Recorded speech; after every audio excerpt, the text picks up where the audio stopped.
देखिए बहुत सुंदर सवाल है मेरे प्यारे भाई। ऐसा तरीका बताऊंगा ना तो किसी किताब में है ना ही किसी ने बताया होगा तुम्हें आज तक। ये सवाल पता नहीं सवाल से एग्जामिनर को क्या प्यार है, ये कई बार पेपर में आया, रेलवे के पेपर में आ गया, पुलिस के पेपर में, सीजीएल, सीएचएसएल, सीपीओ, सीडीएस, हर एग्जाम में सवाल आया विद द सेम डाटा। ठीक है, अब समझाता हूं, शॉर्ट में समझाऊंगा एक ही लाइन में, आप बस मेरी बातों को ध्यान से सुनिएगा। The ratio of income of ABC 7, 9, 12 and there expenditure ratio is 8, 9, 15। देखिए तीन बंदे हैं दोस्तों सवाल में, ए, बी और सी। सवाल में बोला गया कि एबीसी की इनकम का रेशियो 7, 9, 12 है। एबीसी की इनकम का रेशियो 7:9:12, यानी कि ए 7 रुपए कमा रहा है तो बी 9 रुपए कमा रहा है और सी 12 रुपए कमा रहा है। इनकम का ही रेशियो है, इसका और किसी रेशियो से कोई लेना देना नहीं है। जबकि उनके एक्सपेंडिचर का रेशियो, एबीसी के एक्सपेंडिचर का रेशियो 8, 9, 15 है। एबीसी के एक्सपेंडिचर का जो रेशियो वो कितना है, 8:9:15 है। ये बोला गया है। यदि ए की बचत इसकी इनकम का 1/4 है, सवाल में बोला गया कि ए की जो बचत है वो उसकी इनकम का 1/4 है, तो आपसे पूछा है कि एबीसी की सेविंग्स का रेशियो बताइए। सवाल में बोला है कि एबीसी की सेविंग्स का रेशियो बताइए, करिए। अच्छा ऋषि आरआरबी जेई में भी आया था सेविंग्स का रेशियो। तो हर कोई जानता है कि सेविंग्स बराबर क्या होता है, इनकम माइनस एक्सपेंडिचर। इनकम में से एक्सपेंडिचर को घटाना है, पर ऐसे थोड़ा ना घटा दोगे भाई, ये केवल इनकम का रेशियो है, एक्सपेंडिचर का रेशियो है, ये दोनों रेशियो आपस में इंटररिलेटेड थोड़ा ना है, पहले रिलेट करना होगा। सवाल में ये बात बोल दी गई है कि ए की जो बचत है वो इसकी इनकम का 1/4 है। क्या आपको दिखाई दे रहा है? क्या आपको ए की बचत उसकी इनकम का 1/4 दिख रही है? नहीं दिख रही। तो पहले आपको ये बनाना पड़ेगा, जो सवाल कहे पहले आपको वो करना पड़ेगा। ध्यान से देखिए भाई, सवाल में आपको तो इनकम एक्सपेंडिचर के बारे में बोला गया तो उसी पे फोकस करो। सवाल में ये कहा गया कि ए की जो बचत है वो उसकी इनकम का 1/4 है। बचत अगर इनकम का 1/4 है तो खर्चा कितना होगा? इनकम का 3/4 होगा। भाई ए की जो बचत है वो उसकी इनकम का 1/4 है, तो इसका मतलब ए का जो खर्चा है वो उसकी इनकम का 3/4 रहा होगा। मतलब ए की इनकम अगर 4 रुपए है, ए की इनकम अगर 4 रुपए है तो उसका खर्चा 3 रुपए होना चाहिए। क्या इसमें कोई डाउट है? भाई ए अपनी इनकम का 1/4 बचत कर रहा 25%, तो ए खर्चा कितना करेगा? 3/4 75%। यानी कि मेरे दोस्तों ए के बारे में ये पता चलेगा कि अगर ए की इनकम 4 रुपए है तो ए का खर्चा 3 होना चाहिए। ए की इनकम और ए के खर्चे का रेशियो 4:3 होना चाहिए। क्या इसमें कोई डाउट है? एक ही इनकम और एक एक खर्चे का रेशियो 4:3 होना चाहिए। क्या इसमें एक भी स्टूडेंट को कोई समस्या आ रही है जो भी इस लेक्चर को देख रहा है? अरे हां या ना, कुछ तो बोलो।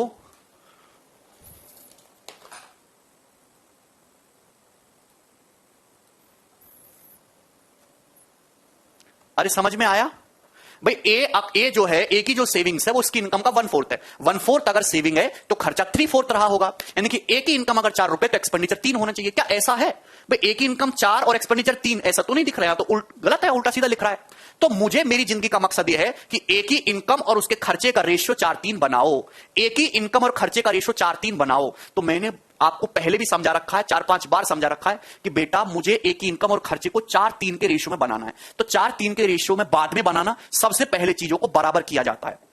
हम सबसे पहले दो लोगों को बराबर लेवल पे लाते हैं, फिर उनकी फीत उतारते हैं। सबसे पहले दो को बराबर सामने लाके कुर्सी पे बिठाओ, फिर उनको बताओ बेटा तुम क्या हो। तो सबसे पहले ए की इनकम और एक्सपेंडिचर को बराबर बना लो। भाई ये 7 है 8 है, बराबर बनाने के लिए ऊपर 8 से गुणा कर दीजिए, नीचे 7 से गुणा कर दीजिए। आप बोलोगे जी सर मौज कर दी।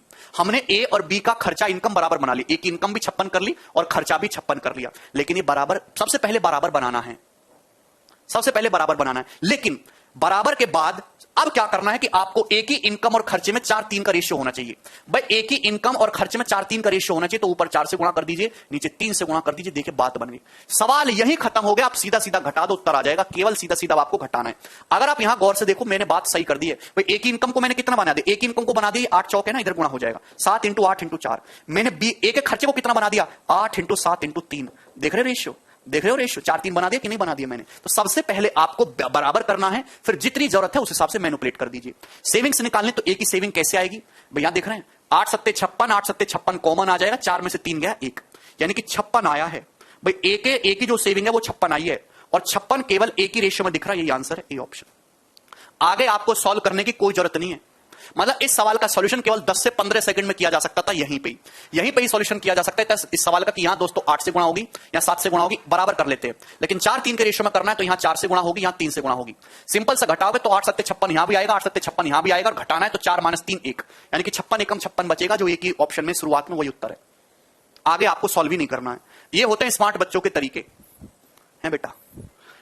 अगर आपको देखना ही है तो यहां देखो, बी की इनकम कितनी है? 9 × 8 × 4, बी की इनकम कितने 9 इंटू 8 इंटू 4, खर्चा कितना 9 इंटू 7 इंटू 3, घटाओगे बेटा थोड़ा दिमाग में करने की आदत डालो। 9 इंटू 8 इंटू 4 में से 9 इंटू 7 इंटू 3 घटाओगे तो 9 तो कॉमन ही आ जाता है। ब्रैकेट में 32 माइनस 21 बचता है 11, 9 गुणा 11 99, 99 हो गया। ये मेंटली करना है कैलकुलेशन जो मैं आपको बता रहा हूं। यहां देखिए 12 इंटू 8 इंटू 4, ठीक है भाई, 12 into 8 into 4 minus 15 into 7 into 3, clear है। जैसे क्या कॉमन आएगा, ऐसे 3 कॉमन आएगा, क्या बचेगा 4 चौक 16, 16 अट्ठे 128 माइनस 15 7 105, 128 माइनस 105 23, 23 तिया 69, 69, 56 रेशियो 99 रेशियो 69। ये सवाल का आंसर है ए, पर आपको पूरा सॉल्व नहीं करना है क्योंकि आशीष सवाल में केवल ए के बारे में बोला गया है, जिसके बारे में बोला गया उसी का यूज करेंगे ना।